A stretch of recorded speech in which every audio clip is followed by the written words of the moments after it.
What's up, guys? I apologize for it taking so long to get out some more of these NA2T videos, but I wanted to make sure everything was solid and solidified down before I put any of this out here. So today what I want to do is go ahead and walk through my fuel and air systems on the NA2T swap, because those are kind of the biggest things that you really need to change. We'll go and start with the air system. So the biggest change is you obviously have a turbocharger. It's a little bit difficult to see.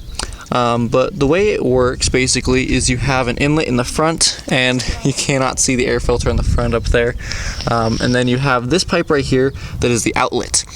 So this one needs to be clocked pretty perfectly. I had to mount the turbo and take it off probably like 5 times in order to get the clocking correct, so that it was as far away from the exhaust manifold as I could get it, but also at a correct angle.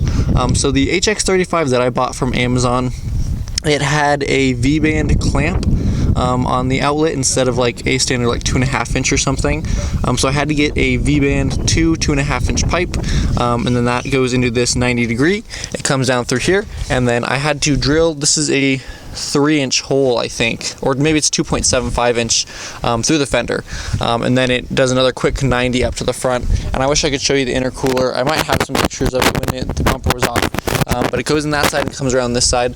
Now, one thing that people will do is they'll get an intercooler that has pipes that come out the top, and then they'll just route it from the front around to the top and then back and around. You can fit 2.5 inch piping over the radiator over right here. I just didn't have the correct intercooler to make that work, and I didn't want to have to deal with the hassle of getting a new one.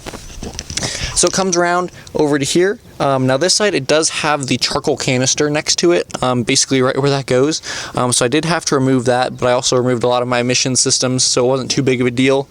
And then the one line, I kind of just routed out into the fender well. So it comes out through here, and then it comes into this blow-off valve. This is a DNA motoring blow-off valve.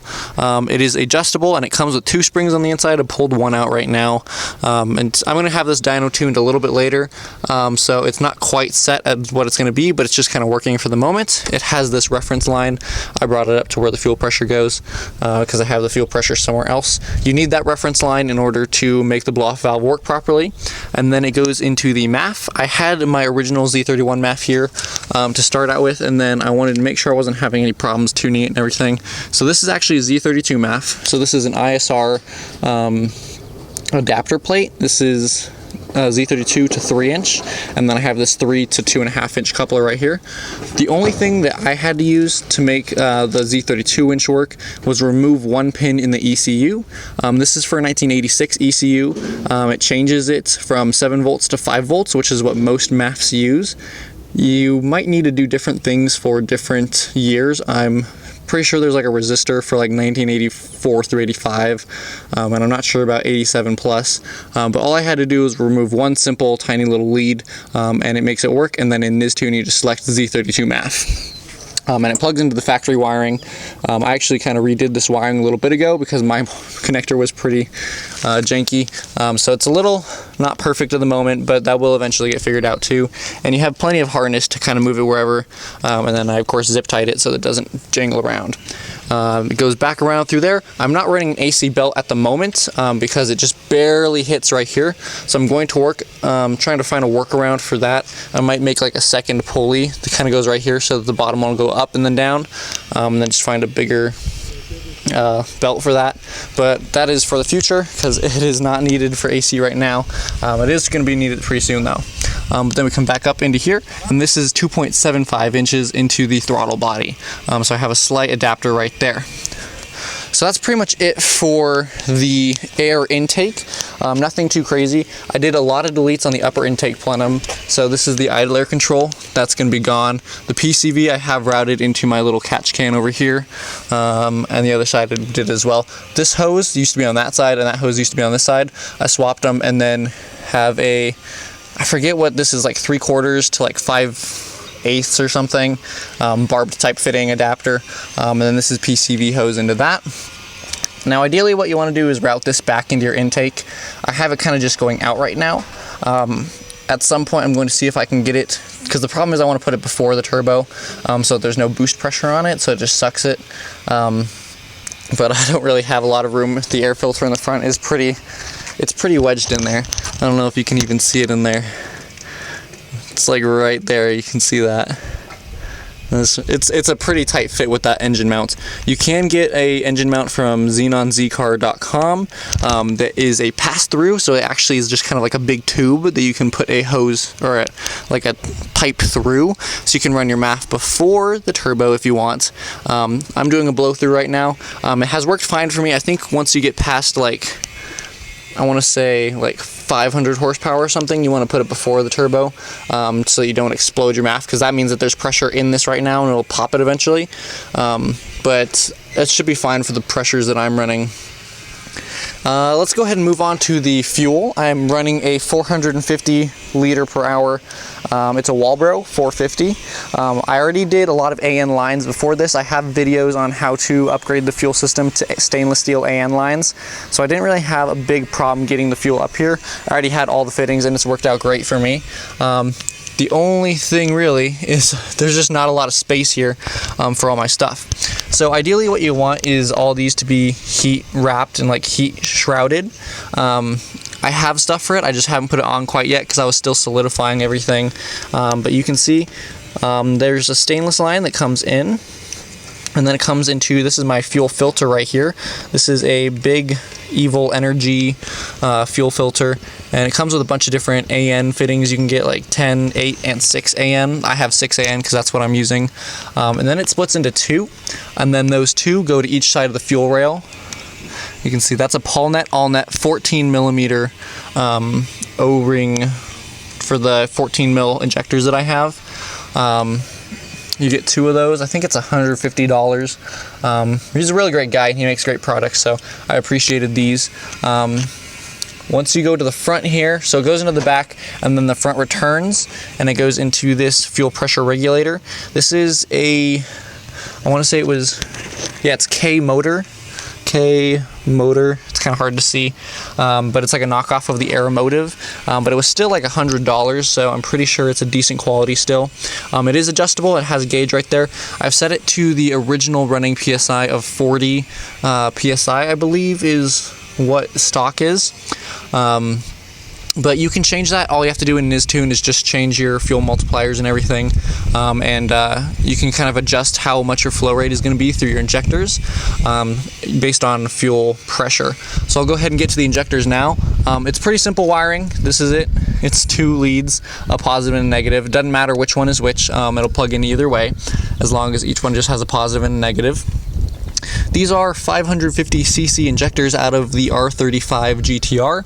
It was used in the 370Z and the G37, and whatever other Infiniti uses that same engine. These are all the same injectors, and so it's been pretty nice having these because they were really cheap. It was, I think, $70 for 6 of them, so it was a really good deal. Biggest thing is, depending on the fuel pressure, again, it changes these. So they're 550 cc's, but with the fuel pressure I'm running, it's actually more like 540 because it's like just a slightly different pressure that the GTRs run at. So you just kind of need to adjust accordingly. I could have set this to the GTR pressure and it would have been a 550 cc. But again, NA2T is all you really need for that. They fit pretty well. The biggest problem I've had, and I need to rectify it still, is this little fitting right up here in the front. So it goes from a NPT fitting into a 6AN 90 degree. What I need is a NPT 90 degree right off of the fuel rail, or else it's going to hit this neck right here. You can see it's really close. I shaved it and it's pretty dang good, but it is still hitting, and you obviously don't want your fuel line to rub because it'll eventually wear away, and then you'll get fuel everywhere. So that's been the biggest problem. You can get those NPT, I forget the thread size, I'll put it on the screen now, but you can get the NPT 290 degree 6AN all in one, so you don't have to go from the blue to the black. You can just have one like blue corner, and then that'll work out just fine. Then you can have the fuel rail back. This side is just, there's nothing in the way, so I just have a nice 180 degree on it. Alright guys, I think that is pretty much everything to go over for the fuel and the air. I have the ignition stock right now. I did buy a MSD super coil for it, so I will make a video when that comes out. It's pretty simple to wire in, it looks like, and I do have a bracket for it. I think other than that, the block offs on this side, you have your emissions delete back there, and then this plate right here, you can't really see, it's behind the wiring harness, is a cold start injector. It lets more air into the manifold, and that's really, it used to go to this plug, I used to go to that plug. You just unplug it. It doesn't give you a problem, and I don't need to get emissions on it anymore, so it shouldn't give me any problems in the future either. You do have to block it off down there with that guy. I got all these block off plates from Past Power Innovations. It's a pretty good kit and they're nice pieces. Comes with all the hardware you need. The one thing is, I think they're on back order right now, but always check, because everything going on, and get it cut and then sent to them. But I think that's it. There is one coolant line, that red hose. It typically goes through this kind of weird thing right here, this coolant pass through, and then around the other side through the throttle, and then back into the block. I just looped it from this back into the block, and I haven't had any problems. I guess it keeps the throttle cooler or something. I'm not 100% sure why it's there, but again, I haven't had any problems with it. I think it's to keep the throttle from sticking or something. But there you go, guys. If you have any questions about any of the fuel air that I've done here, I will go ahead and answer you as soon as possible.